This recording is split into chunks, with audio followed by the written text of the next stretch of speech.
بسم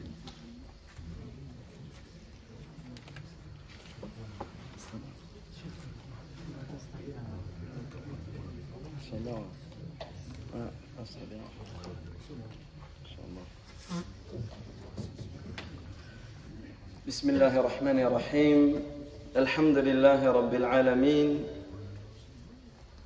وأصلي وأسلم على أشرف الأنبياء والمرسلين نبينا محمد وعلى آله وصحبه أجمعين اللهم لا علم لنا إلا ما علمتنا اللهم علمنا ما ينفعنا وزدنا علما وأصلح لنا شأننا كله ولا تكلنا إلى أنفسنا طرفة عين أما بعد فالسلام عليكم ورحمة الله وبركاته. Donc on commence par féliciter les jeunes mariés. Donc juste avant le cours, nous avons assisté à un mariage. Et ici le prophète sallallahu alayhi wa sallam il dit Ya ma'ashar al-shabab man istata'a minkum al-ba'a falyatazawwaj. Ô vous les jeunes, ceux qui parmi vous ont la capacité de se marier, qu'ils se marient. فإنه أغض للبصر وأحصن للفرج. Car le mariage, en te mariant, cela est plus propice de baisser le regard, et cela est plus chaste. Le fait de te marier est une cause de ta chasteté. فَمَنْ لَمْ يَسْتَطِعْ. Mais celui qui ne peut pas se marier. ماذا قال النبي عليه الصلاة والسلام. Qu'est-ce qu'il a dit le prophète sallallahu alayhi wa sallam? Est-ce qu'il a dit que celui qui ne peut pas se marier, qu'il la fréquente pour se connaître, il la fréquente pour s'entreconnaître, il sort avec elle? Est-ce que c'est ça qu'il a dit le prophète alayhi salatu wa sallam? Hasha wa kalla.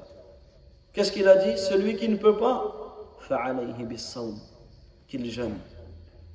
Qu'il jeûne, fa'innahu lahu wija. Car le jeûne, dans le jeûne, il trouvera une protection. Na'am.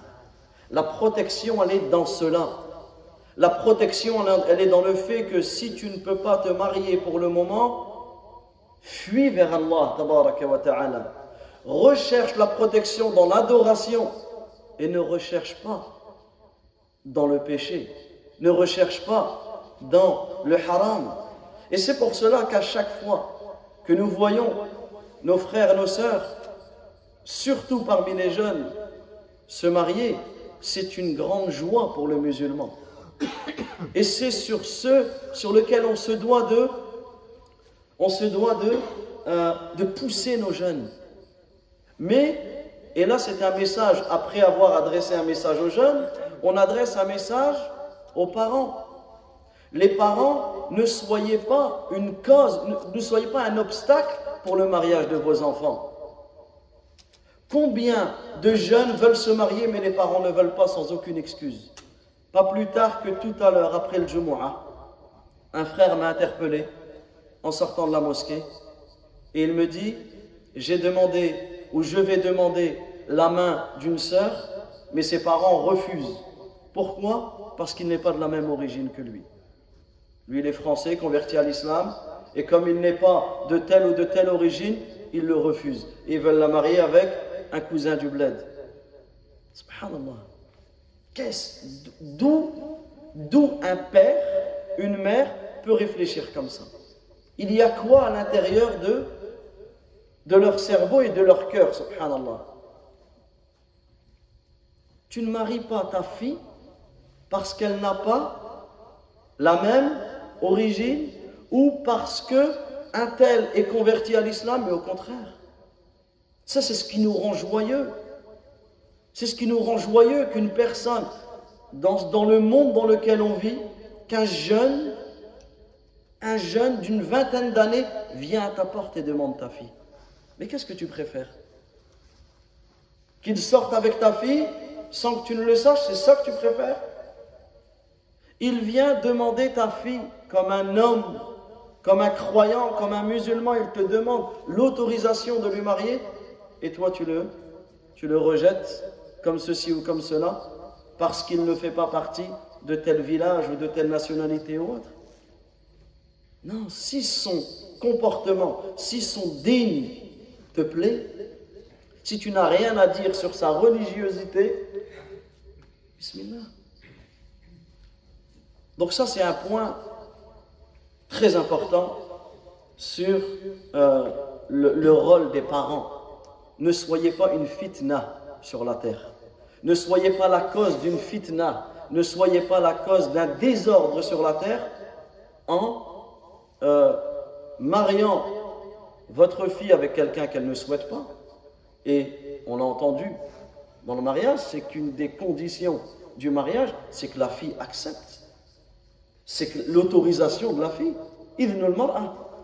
On ne marie pas un mariage forcé en islam, non. La femme, on se doit de lui demander l'autorisation.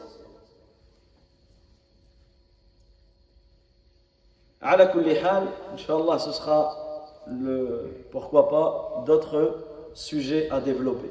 Revenons à notre sujet, à savoir al-adab al-muta'alliqa bi buyutillahi tabaraka wa ta'ala, les comportements à adopter à l'intérieur de nos mosquées. Donc hier, on a cité qu'en réalité, on peut étudier ce chapitre par 5 choses. Premièrement, c'est al-isti'dad, la préparation. Tu te dois de te préparer. Tu es chez toi et tu te prépares à venir à la mosquée. Deuxièmement, c'est le comportement à adopter sur le chemin de la mosquée. Troisièmement, c'est le comportement à adopter, les règles relatives lorsque tu entres dans la mosquée.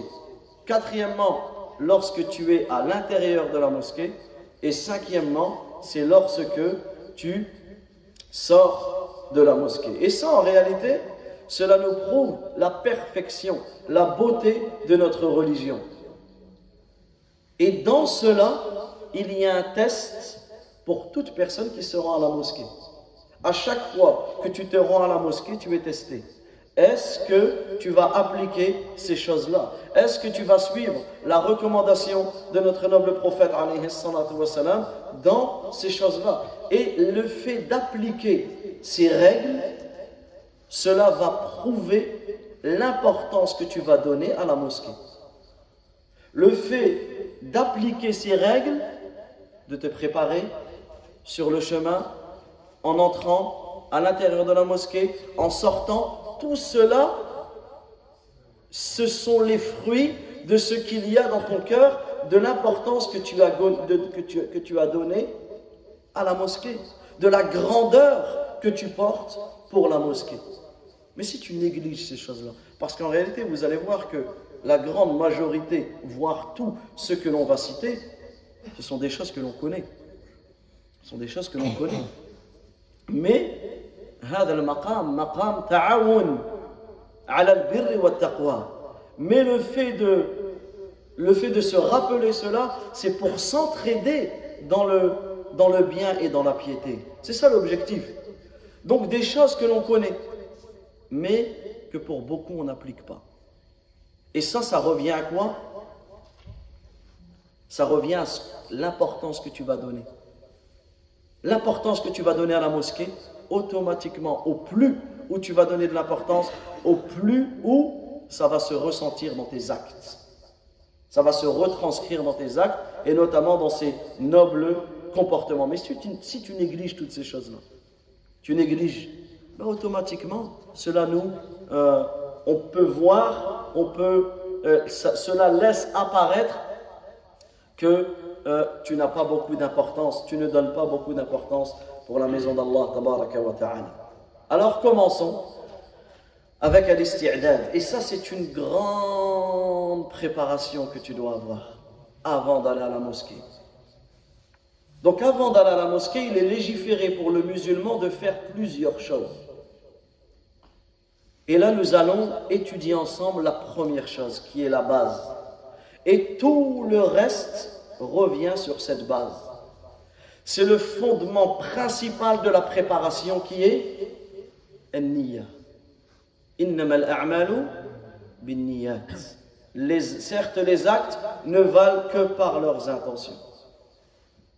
À chaque moment de ta vie où tu es prêt à te rendre à la mosquée, corrige ton intention. Purifie ton intention. Le fait que tu viennes à la mosquée ne doit pas être une habitude, quelque chose sans valeur, une tradition. Non, purifie ton intention. Et le fait de venir à la mosquée, dans le fait de venir à la mosquée, tu dois le faire sincèrement pour rechercher la face d'Allah tabaraka wa ta'ala. Et en réalité, ce sujet qui est l'intention, c'est un sujet de lutte permanente. Toute ta vie, à chaque moment, à chaque instant, tu te dois de renouveler ton intention. Parce qu'au début, tu as peut-être une bonne intention et au fur et à mesure, l'intention change. C'est pour cela que c'est un rappel que l'on doit se faire constamment. Et c'est pour cela que beaucoup, parmi les pieux prédécesseurs, disaient par rapport au hadith « Innamal a'malu bin-niyyat » certes, les actes ne valent que par leurs intentions. « Wa innama likulli imri'in ma nawa » et que chaque personne sera rétribuée en fonction de son intention. Ce hadith-là, beaucoup, parmi les pieux prédécesseurs, disaient « Ce hadith doit être mis au début de chaque chapitre. » Dans l'apprentissage de la religion, dans l'apprentissage de la jurisprudence, etc. Parce qu'en réalité, l'intention, an-niyya, a une place capitale, a une très grande place dans ton cœur. Et c'est ça qui va déterminer la récompense, la finalité. C'est l'intention. C'est pour cela que c'est une bataille. À chaque moment, à chaque instant, ton intention peut être perturbée. Ton intention peut être, quelque chose peut venir pour changer ton intention. Et ton intention peut te détourner de l'intention de base. Tu fais ça pour rechercher l'agrément d'Allah tabaraka wa ta'ala. فالنية تحتاج إلى معالجة مستمرة. L'intention, ce sujet de l'intention, elle mérite d'être sans cesse corrigée. ولهذا قال بعض السلف, c'est pour cela que certains parmi les pieux prédécesseurs disaient ما عالجت شيئا أشد علي من نيتي. Je n'ai jamais cessé de soigner, de corriger une chose qui m'est plus difficile pour moi que mon intention. Regarde, subhanallah, cette lutte. Sans cesse. Tu te dois d'être dans cela. Mais celui qui, la yubali, il n'y pense jamais. Et il fait et il fonce sans revenir vers cela. Sans corriger, sans soigner, sans méditer sur quelle intention. C'est ce qu'on appelle muhasabatun nafs, cette remise en question. En réalité, on doit l'avoir tout le temps. C'est pour cela qu'il est important de méditer sur ce point. À chaque fois que tu te rends à la mosquée, à chaque fois que tu es prêt à sortir de chez toi, à quitter ton foyer, à quitter ta famille, à quitter ton lit. Tu es en train de dormir, tu vas te réveiller pour partir à la mosquée. Pourquoi? À chaque fois, tu dois, ou tu es sur le lieu de travail, tu vas partir pour aller prier, pour aller à la mosquée. Ou peu importe dans quelle situation tu te trouves, je me rends vers la mosquée. À chaque fois. Et c'est par cela que ça doit commencer, par l'intention. Que cette sortie, que cette marche, que la route que tu fais vers la mosquée soit exclusivement pour Allah tabaraka wa ta'ala. Et je ne sors pas à la mosquée par ostentation et par réputation. Vous allez me dire, mais comment? Très simple. Je viens à la mosquée, j'écoute un dars, un petit snap. Je suis à la mosquée. Regardez. Donc, le snap du tapis. Vous voyez, le snap du tapis de prière. Ça, c'est devenu quelque chose. Ils vont snapper le tapis. je suis à la mosquée. Subhanallah. Ça veut dire que les gens ont besoin de savoir que tu es à la mosquée. Mais revois ton intention. Certains sont gentils, ils vont aller au tapis. Non, d'autres ils vont aller au fond, un petit selfie. Je suis à la mosquée, à Tourcoing, à Médine, à la Mecque. Alors à la Mecque et à Médine, je vais essayer de ne pas rentrer dedans parce que sinon ça va nous prendre tout le cours. Mais là, subhanallah, je suis obligé de rentrer dedans. Des personnes, la Kaaba est en face d'eux, ils ne la regardent même pas. Ils te regardent et disent, tu peux me prendre une photo? Donc déjà, toi, quand on te pose cette question, refuse catégoriquement, je ne prends pas de photo. Pourquoi? Pour enseigner aux autres, parce que si tu es là et tu... Non. Pour qu'ils comprennent, il y a peut-être quelque chose de pas bien dedans. Je ne vous prends pas la photo. Ensuite, tu observes. Donc lui, la Kaaba, elle est là. Lui, il est en train de discuter. La photo, elle est là. Il va le laisser main comme ça. Comme s'il faisait dua. La photo, elle s'arrête, ça y est. Il n'y a rien dit. Subhanallah. Pour vous dire, regardez, ça m'est arrivé il y a quelques semaines. J'étais assis avec un frère. On était à la Mecque. Et deux frères, ils viennent. Donc ils venaient d'un autre pays. Ça, je l'ai su après. Parce qu'écoutez bien, dans la première chose qu'ils viennent, donc ils nous salament, alhamdoulilah, c'est déjà ça. Et tout de suite, ils nous demandent de prendre une photo. Donc moi, je lui explique, je m'écarte. Et le frère, il est là, il ne sait pas, il prend la photo avec eux. Il n'y a même pas eu de discussion. Regardez ce qu'il fait le frère. Il fait semblant de discuter avec lui. Il prend la photo et il part. Je lui ai rappelé, je dis, assis-toi. Je dis, au minimum, discute. Au minimum, qu'on ait cette fraternité, que je sais d'où tu viens. Pourquoi tu fais exprès de me parler? Donc en fait, on est des mannequins. Et ça, c'est un gros problème. Et c'est là, subhanallah, vous savez ce qu'il disait le prophète, alayhi salatu wa salam, Rasulullah, le messager d'Allah, sallallahu alayhi wa sallam. Allahumma, labayk Allahumma hajjan, Allahumma hajjan la riya'a fiha wa la sum'a. Oh Allah, j'accomplis un pèlerinage sans ostentation et sans réputation.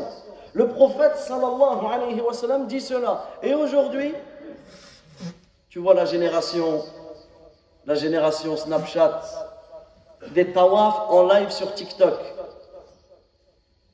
Ça, c'est ce que j'ai vu avec mes yeux. Entraîne-vous. Des fois, on peut penser que j'exagère. Non. Des tawafs en live sur TikTok. Un jour, je prends un groupe avec un frère. Donc, lui, il est arrivé en retard. Donc, je reprends le frère personnellement. C'est la première fois de sa vie qu'il vient à Médine. Je lui dis, Akhi, suis-moi, on va aller passer le salam au prophète sallallahu alayhi wa sallam. Imagine, tu vas faire cette adoration où tu as le prophète alayhi salatu wa salam, Abu Bakr, Omar, tu es là et tu leur passes le salam. Ils sont à quelques mètres de toi. Et moi, je lui explique, donc cette empathie fait que même moi je suis dans l'émotion. Et je lui parlais comme ça avec son téléphone. Je ne comprends pas. Je dis, Akhi, il me dit, ouais, ok, c'est quoi, je dois dire quoi? Et il a plongé dans le téléphone. Ah, subhanallah, il m'a éteint. Éteint. Je ne savais plus comment, quoi dire, quoi faire, que je ne peux plus. Pour te dire qu'en réalité, ça c'est des choses. Et on vient à la mosquée. Mais pourquoi? C'est pour cela que le sujet de l'intention y est capital. Le sujet, et en réalité, on vit tellement dedans qu'on s'en rend plus compte. Mais n'oublie pas que ce que tu fais, tu le fais pour Allah, tabaraka wa ta'ala. Pas d'ostentation, pas de réputation. Je vais à la mosquée pour qu'on dise. C'est ça. L'ostentation, c'est pour qu'on voit, que les gens te voient. La réputation, c'est pour que les gens parlent de toi. Lui, il va à la mosquée. On ne va pas à la mosquée pour que les gens disent de nous qu'on va à la mosquée.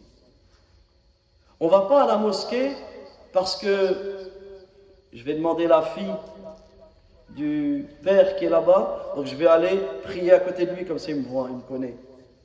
Hein? Comme ça il sait.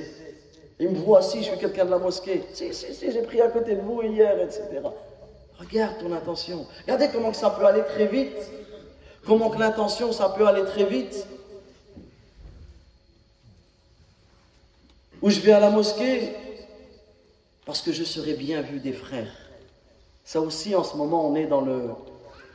Ah, non, je vais aller dans telle mosquée. Telle mosquée. Pourquoi là-bas? T'habites là? Qu'est-ce qui fait que tu vas là-bas? Non, parce que ça, les frères, ils vont voir que je suis comme eux. Je suis bien vu des frères. Mais on va à la mosquée pour vous. On va à la mosquée pour un tel, pour qu'un tel dise c'est bon, il est assis avec nous, il est comme... Non, attention à ta niya. Attention à ton intention.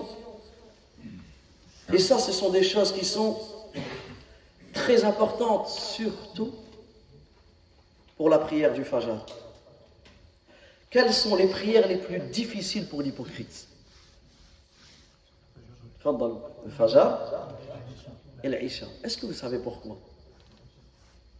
Pourquoi le Fajr et le Isha, c'est la prière la plus compliquée pour le munafiq, pour l'hypocrite?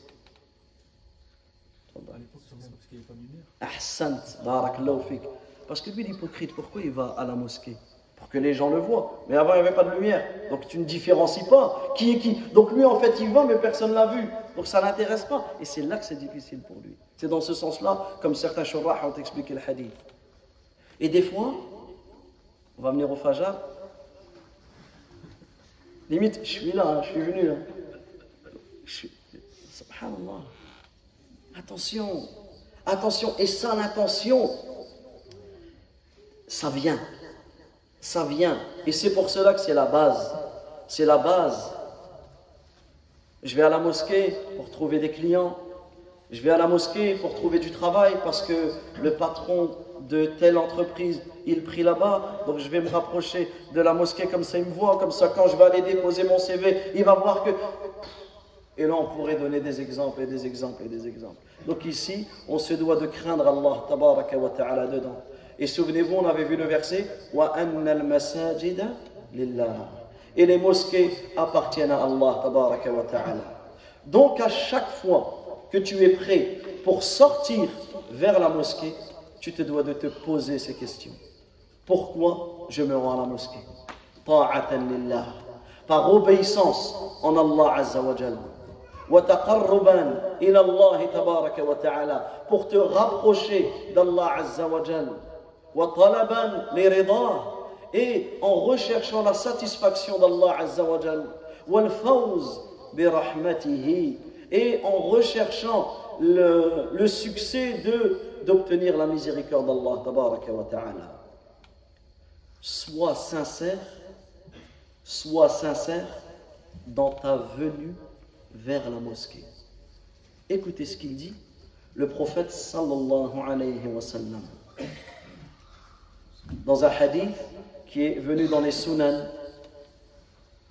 le prophète alayhi salatu wa sallam, il dit Man atal masjid, celui qui vient à la mosquée, li shay, pour une chose, fahuwa hadhuhu,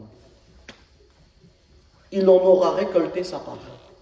Celui qui vient à la mosquée pour une chose, il en aura récolté sa part. Ça veut dire quoi? Innamal a'malu binniyat. Les actes ne valent que par leurs intentions. Tu viens à la mosquée pour te rapprocher d'Allah, tu auras récolté la part de ceux qui se sont rapprochés d'Allah. Tu viens à la mosquée pour que tes abonnés te voient, pour que les réseaux te voient, pour qu'un tel parle de toi en bien, et bien c'est ça que tu auras, mais tu n'auras pas le reste. Regarde. Et ça, c'est un point qui est important. Ça, c'est un point qui est capital. Donc celui qui vient à la mosquée, il sera rétribué en fonction de l'intention qu'il a eue. Mais s'il vient pour autre qu'Allah, il vient par ostentation, il n'aura pas, lui, la récompense des véridiques. Il n'aura pas, lui, la récompense des sincères, même s'il prie dans le même rang qu'eux. même s'il prie dans le même rang qu'eux, même si c'est l'imam qui guide la prière aux gens, sa niya n'est pas bonne, les autres auront la récompense et pas lui. Et ça, c'est un point qui est important. Tout le monde doit corriger sa niya. Tout le monde doit corriger sa niya. Et ça, c'est important. Subhanallah, tu pries dans le même rang quand tu vois le rang. Prie dans le même rang, derrière le même imam. On a entendu les mêmes sourates, on a fait les mêmes gestes, mais la récompense n'est pas la même. Innama al-a'malu binniyat. Chacun sera rétribué, les actes ne valent que par leurs intentions. Donc chacun sera récompensé en fonction de l'intention qu'il a eue. En fonction de l'intention qu'il a eue. Et subhanallah, il se peut qu'une personne ait l'intention de venir à la mosquée, il se passe quelque chose sur la route qui fait que il n'a pas pu venir, il aura la récompense de la prière en groupe. Alors que quelqu'un est venu à prier au premier rang, mais son intention était mauvaise, il n'aura pas la récompense. Regardez à quel point l'intention, nous devons la corriger sans cesse. Pourquoi? Parce qu'Allah tabaraka wa ta'ala n'acceptera jamais une œuvre si elle a été faite pour autre que lui. Et dans certains hadiths, donc déjà dans le hadith Qudsi, le prophète alayhi salatu wa sallam, il nous informe qu'Allah tabaraka wa ta'ala dit Ana aghna shuraka'i 'ani shirk. Man 'amila 'amalan ashraka fihi ma'iya ghayri taraktuhu wa shirkah. Dans le sens de la parole, Ana aghna shuraka'i 'ani shirk, je suis celui qui me passe des associés. Allah azza wa jalla, il est Al-Ghani, il n'a pas besoin d'associer, subhanahu wa ta'ala. Et celui qui fait un acte tout en associant quelqu'un, tout en m'associant quelqu'un dans cet acte, je le délaisse lui et son acte. C'est pour cela que dans beaucoup de hadiths, le prophète alayhi salatu wa sallam nous a informé qu'au jour de la résurrection, Allah azza wa jal dira, un appeleur appellera et dira à tous ceux qui ont fait des choses pour autre qu'Allah, allez chercher votre récompense auprès d'eux. Tu viens à la mosquée pour que les gens parlent en bien de toi. Dans ce cas-là, Yawm al-Qiyamah, tu devras aller chercher ta récompense auprès de ces gens. Et tu penses que ces gens pourront te récompenser? Non.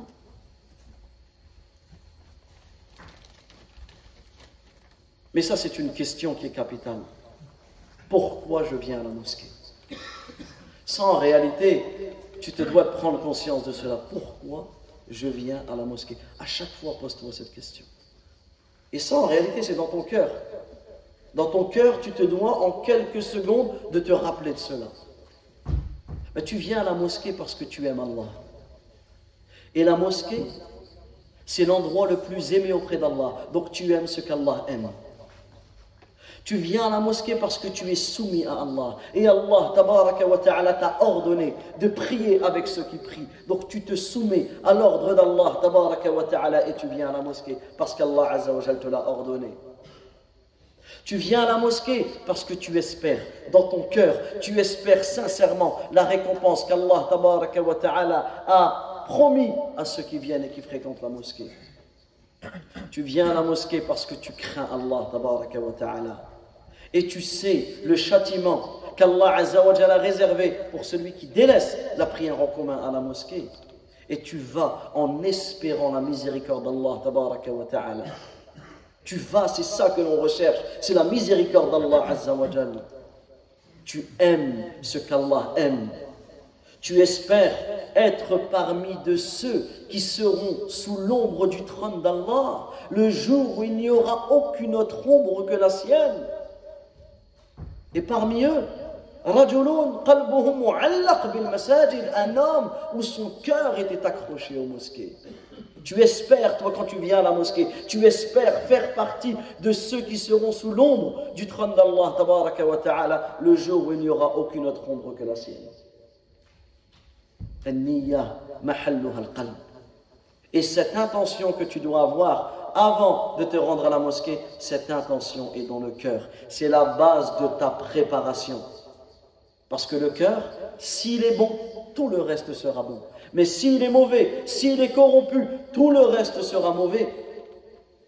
Et ça, cette préparation à la mosquée, si déjà tu es mal préparé, si déjà ton intention est mauvaise, automatiquement tout ce qui va en découler, ce sera mauvais.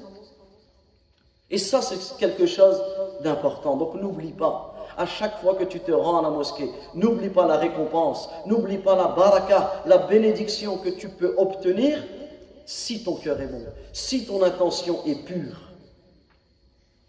C'est ça l'intention, la pureté de l'intention. Le prophète sallallahu alayhi wa sallam, il dit, dans le sens du hadith, Allah azza wa jal, Allah tabaraka wa ta'ala offre une maison au paradis à quiconque se rend à la mosquée matin et soir. Rien que ce hadith. Une maison dans le paradis à qui? À quelqu'un qui se rend à la mosquée. Ben ça doit suffire pour motiver ton cœur. Ça doit te suffire comme intention. C'est pour ça, c'est ça que je viens rechercher lorsque je viens à la mosquée. Donc la base de la préparation, c'est al-qalb, le cœur et l'intention, la bonne intention. Une fois que tu as préparé ton cœur et que ton cœur a été préparé, alors à ce moment-là, prépare ton corps. Est-ce que c'est seulement le cœur que je dois préparer? Bien sûr, c'est la base. Bien sûr, c'est la chose la plus importante. Mais une fois que tu as préparé ton cœur, alors maintenant, prépare ton corps. Parce que ton corps se doit d'être préparé lorsque l'on vient à la mosquée. Naam, tu te dois de soigner ton apparence. Tu te dois de soigner ton apparence. Lorsque tu viens à la mosquée, tu ne te rends pas à n'importe quel endroit. Salam. Tu ne te rends pas à n'importe quel endroit. Rends propre ton corps. Et tu te dois de t'écarter de toutes les mauvaises odeurs qui touchent les prieurs et les anges. Ça, c'est une règle. Avant de venir à la mosquée, je prépare mon cœur et ensuite je prépare mon corps. Et entre dans la préparation du corps le fait de dégager de ton corps toute mauvaise odeur. Pourquoi? Parce que celui qui entre à la mosquée avec une mauvaise odeur, une mauvaise haleine, une mauvaise odeur, il va déranger les prières, mais il va déranger les anges aussi. Les anges qui sont avec nous à la mosquée. Ces anges qui sont à la mosquée, où le prophète sallallahu alayhi wa sallam il dit فَإِنَّ الْمَلَائِكَةَ تَتَأَذَّى مِمَّا يَتَأَذَّى مِنْهُ بَنُو آدَمَ. Car les anges sont gênés, ce par quoi les êtres humains sont gênés. Et ça, c'est un point qui est capital. La propreté de ton cœur. Et c'est la propreté de ton corps. La pureté de ton cœur et la propreté de ton corps. Et c'est pour cela que le prophète, alayhi salatu wa sallam, il dit « Man akala al-basal, wal-thum, wal-kurrath, fala yaqrabanna masjidana » Celui qui mange de l'oignon, de l'ail, du poireau, qu'il n'approche pas notre lieu de prière, qu'il n'approche pas notre mosquée. Pourquoi? فَإِنَّ الْمَلَائِكَةَ Car les anges تَتَأَذَّى مِمَّا يَتَأَذَّى مِنْهُ بَنُو آدَمَ. Car les anges sont gênés. Les anges sont gênés, ce par quoi les êtres humains sont gênés. Ce qui nous gêne, automatiquement cela va gêner les anges. Alors bien sûr, ici, pourquoi le prophète alayhi salatu wa salam a cité l'ail, l'oignon, le poireau? Par rapport à la laine que ça dégage. Mais si ces aliments ont été cuits, ils ont été cuisinés et cette mauvaise haleine disparaît, dans ce cas-là, il n'y a pas de mal à cela. Il n'y a pas de mal à se rendre à la mosquée. Mais ce qui est voulu ici, c'est quoi? C'est l'odeur. Tant que cette odeur, tant que l'odeur est mauvaise, tant que tu as une mauvaise odeur sur ton corps, ne te rends pas à la mosquée. Et là, on parle d'un poireau. Quelque chose qui est licite. C'est pas interdit de manger du poireau, de manger de l'ail, de manger de l'oignon. C'est pas interdit. Mais que dire de ceux qui sont éprouvés par la cigarette? Que dire de ceux qui sont éprouvés, de nos frères, de nos sœurs qui sont éprouvés par la cigarette?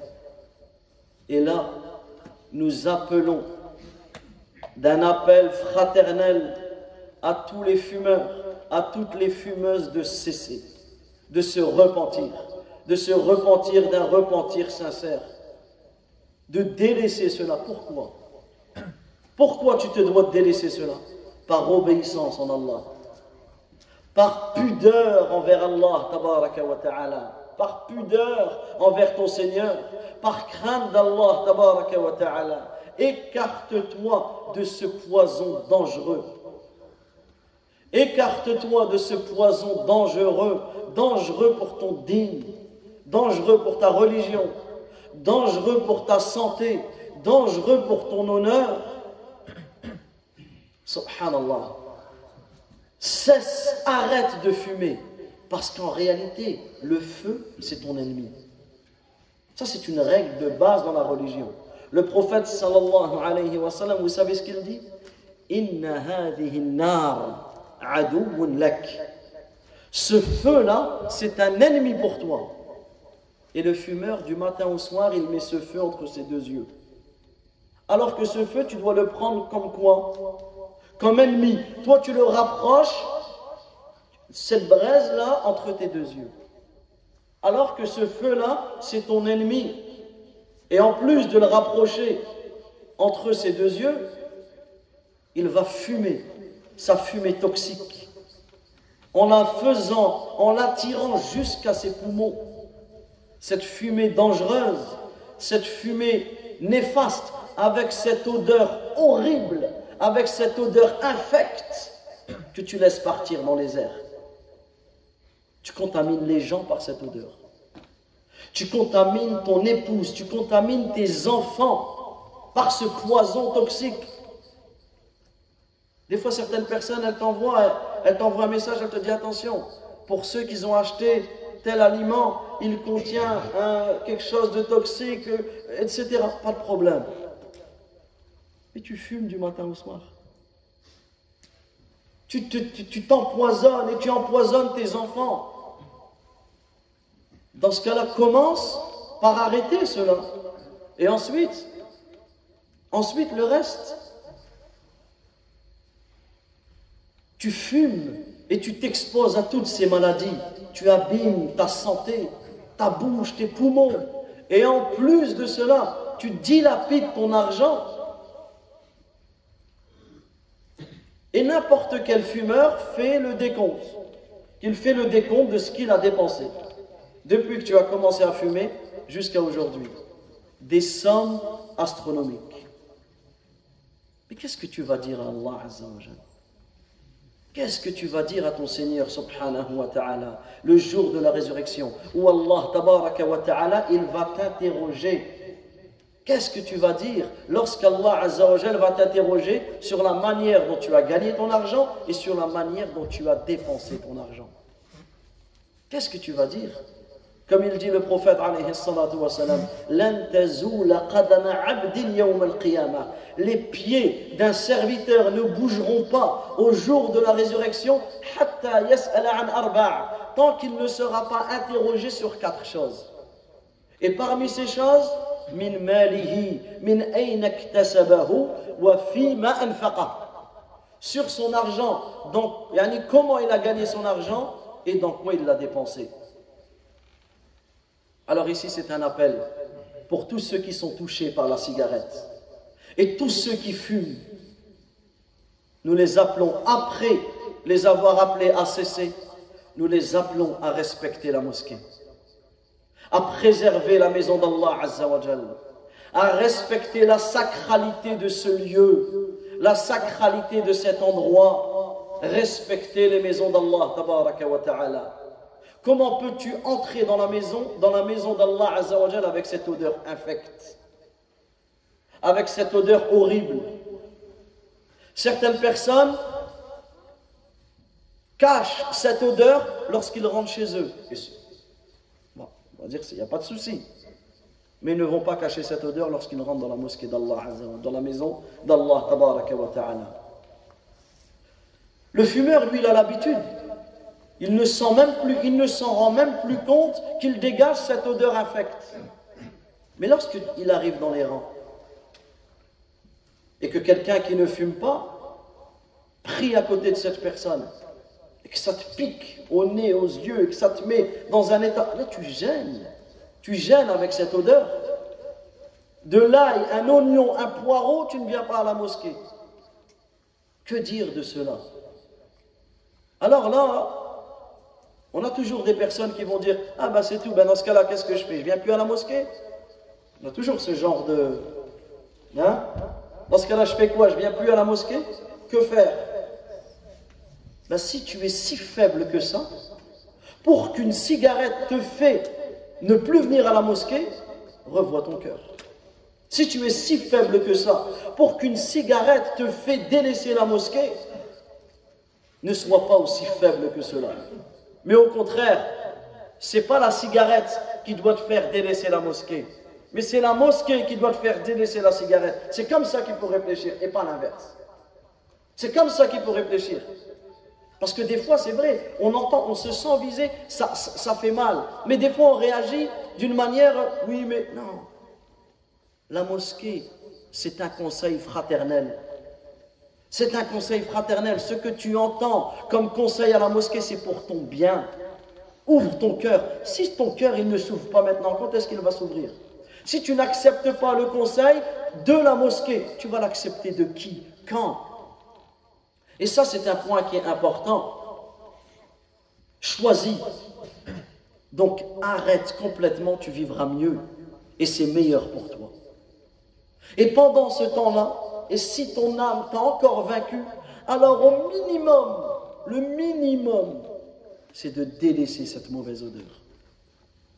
Fais en sorte que tu ne sentes pas cette mauvaise odeur lorsque tu entres dans la maison d'Allah tabaraka wa ta'ala.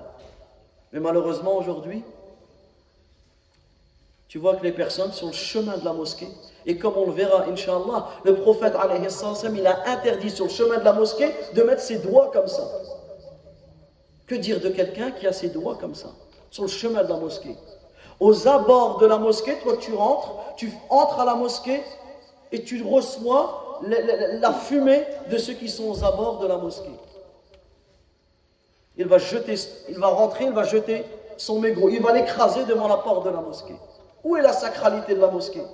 Où il va fumer, et surtout ça pendant Ramadan. Al-Iftar, il a jeûné toute la journée et il va ftour comme ça avec sa cigarette. Il va se mettre devant la porte, il va jeter, il va rentrer dans la mosquée en faisant son dernier souffle, et tu as toute la fumée qui entre avec lui. C'est comme ça que tu entres dans la maison d'Allah tabaraka wa ta'ala. Tu entres comme ceci dans la maison d'Allah azza wa jal. Donc n'oublie pas qu'en plus de causer du tort à ton digne, en plus de causer du tort à ta santé, en plus de causer du tort à ton argent, à ta famille, à tes enfants, tu causes du tort à tes frères, à tes sœurs dans la mosquée.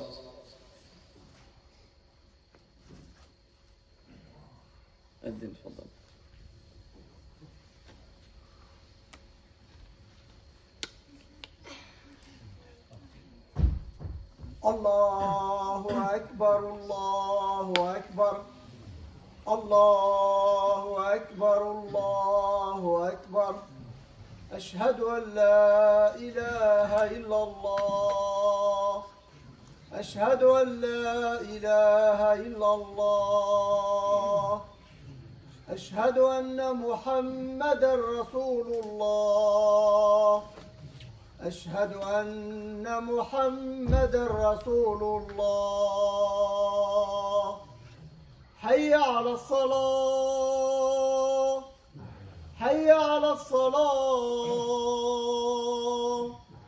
حي على الفلاح حي على الفلاح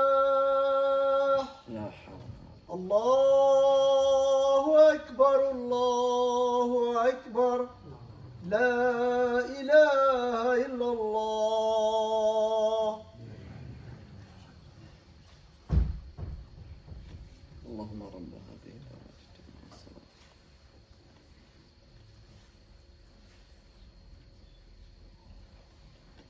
Bismillah ar-Rahman ar-Rahim. Donc toujours dans la préparation, avant de te rendre à la mosquée, prends soin de te purifier chez toi. Prends soin, avant de te rendre à la mosquée, de faire tes ablutions chez toi. Ça, c'est une chose qui est négligée. Beaucoup négligent ce point. Ils se disent, de toute façon, il y a une salle d'ablution à la mosquée, une belle salle d'ablution, c'est là-bas qu'on va faire. Non. La base, c'est que tes ablutions, tu les fais chez toi. Et dans cela, il y a la récompense. Bien sûr, la salle d'ablution dans la mosquée, elle est faite pour celui qui n'a pas pu, qui a perdu ses ablutions, peu importe. Mais ce ne doit pas être la base. La base, c'est que tes ablutions ne se font pas directement dans la salle d'ablution, à côté de la salle de prière, mais c'est que les ablutions se fassent chez toi. C'est pour cela que le prophète, sallallahu alayhi wa sallam, il dit « Man tatahhara fi bayti » celui qui se purifie chez lui. Et qui ensuite marche, se rend en direction d'une maison parmi les maisons d'Allah tabaraka wa ta'ala, afin d'accomplir une obligation parmi les obligations d'Allah tabaraka wa ta'ala. Chaque pas qu'il va faire, c'est un péché qui part et c'est un degré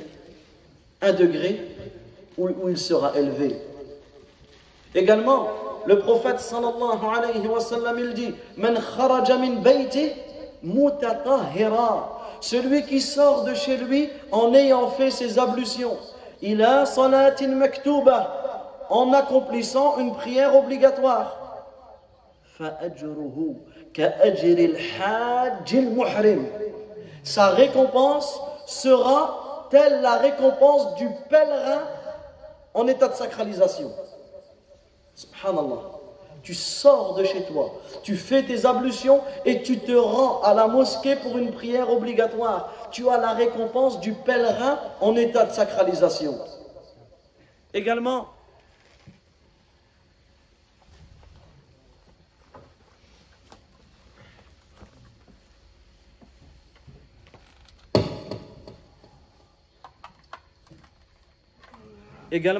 le prophète sallallahu alayhi wa sallam, il dit إِذَا تَوَضَّأَ أَحَدُكُمْ فِي بَيْتِهِ, celui qui fait les ablutions chez lui, ثُمَّ أَتَى الْمَسْجِدِ, et qui ensuite se rend à la prière, كَانَ فِي الصَّلَاةِ حَتَّى يَرْجِعَ, il est en prière jusqu'à ce qu'il rentre. Tu fais tes ablutions chez toi. Au moment où tu sors de chez toi, tu es en prière. Tu es en salat. Tu as la récompense de celui qui prie jusqu'à quand? Jusqu'à ce que tu rentres. Jusqu'à ce que tu rentres. Et ensuite, qu'est-ce qu'il dit le prophète alayhi salatu wa salam? Ne fais pas comme ceci. C'est-à-dire que ne fais pas des choses qui vont te déconcentrer parce que tu es en prière, en adoration. Le chemin de chez toi à la mosquée, tu es en ibada, tu es en adoration. Donc ne fais pas des choses inutiles comme dans la prière, craquer ses doigts, ou même sur la route. Ne fais pas des choses qui vont te faire, qui vont te chasser cette concentration. Donc regarde cette préparation. Comment tu te dois de te préparer au moment où tu sors de chez toi. Au moment où tu sors de chez toi. Et des fois, sur la route de la mosquée, il s'en passe des choses. Des aventures, des fois, sur la route de la mosquée. Attention à ne pas dévier. Notamment, une chose simple. Tu sors de la mosquée et tu croises quelqu'un. Ah, tu vas à la mosquée? Ok. Il va commencer à te parler. Namima. T'as vu à la mosquée, lui a dit ça, et ceci. Oh, moi, de toute façon, et la mosquée. Subhanallah. Coupe-le direct. Akhi, barakallahu fik, je vais à la mosquée. Ne me parle pas. Et ça, des fois, ça c'est une fausse honte. On chame de dire les choses aux gens. Non, qu'est-ce qui va te faire prendre le péché? On ne doit pas avoir honte. On doit couper les gens qui font namima tout de suite. Akhi, barakallahu fik. Lorsque tu dis, je n'écoute pas ce que tu dis. Non, j'ai rien dit. Non, pas de souci. Mais par contre, là, tu lui dis ça une fois, il ne reviendra plus. Et ça me fait rappeler, durant le Covid. Alors, durant le Covid, on a eu toutes les personnes, ah, c'est pas normal, les mosquées elles sont fermées, etc., etc., etc. La mosquée venait de réouvrir. Je me rends à la mosquée et je tombe sur une personne qui, comme d'habitude, qui ne vient pas à la mosquée, mais qui profite de critiquer la mosquée parce qu'elle a été fermée. Il me dit, c'est pas normal, et la mosquée elle est fermée, et c'est pas normal, et je le laisse parler. Et je lui prends par la main, je lui dis, on a ouvert hier, viens, on y va. Non, mais là j'ai quelque chose à faire, non, mais ceci, non, mais cela. Tu critiques la mosquée parce qu'elle est fermée, comme si c'était la mosquée qui a décidé un beau jour, allez, on va fermer. Tu critiques la mosquée est ouverte et tu n'es pas capable d'y aller. C'est pour cela que le musulman, il ne laisse pas tout le monde parler n'importe comment. Et on se doit bien sûr toujours avec le comportement, mais toujours on se doit de fermer les portes. De fermer les portes à ses péchés. Donc et ne sois pas de ceux qui écoutent la médisance. Ne sois pas de ceux qui écoutent la médisance.